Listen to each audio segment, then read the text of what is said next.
সুপ্রিয় দর্শক, আজকের আলোচনা আজকে যে বিষয় নিয়ে আলোচনা করব, তোমরা আমার স্ক্রিনে দেখতে পাচ্ছ, যারা বর্তমানে এখন ড্রাগন চাষি অনেক বিপদে পড়ে রয়েছে, যার কারণে হচ্ছে রোদের কারণে। কিন্তু অনেক চাষি কিন্তু এখন বুঝে উঠতে পারছে না তার ড্রাগন গাছে এই রোদের কারণে কি স্প্রে করব। অর্থাৎ এই রোদের কারণে কিন্তু ডগাগুলো অনেক পচে যাচ্ছে, অনেকটা দেখা যাচ্ছে হলুদ হয়ে যাচ্ছে। তো সেই ক্ষেত্রে সকলে কিন্তু ভাবছে আমি কি ব্যবহার করলে এই সমস্যাটার সমাধান হবে।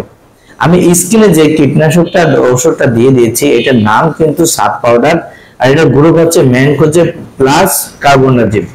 এই দুটো গ্রুপের কীটনাশক যদি তুমি তোমার ভুঁইতে এখন ব্যবহার করো, তাহলে তোমার এই সমস্যার সমাধান হয়ে যাবে।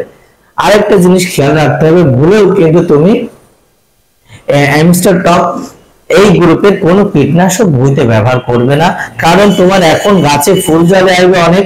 সেই ক্ষেত্রে অ্যামস্টার টপটা অবশ্যই এখন ব্যবহার করা যাবে না।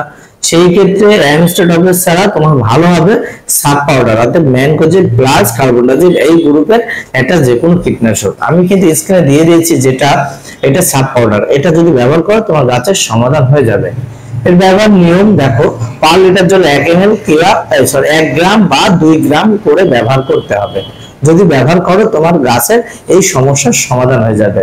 তো সুপ্রিয় দর্শক, আজকের আলোচনা এই পর্যন্ত ছিল।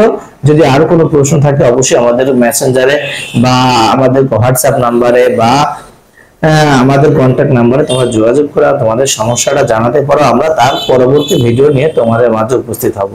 তো আজকের আলোচনা এই পর্যন্ত ছিল। ভালো থাকবে, সুস্থ থাকবে।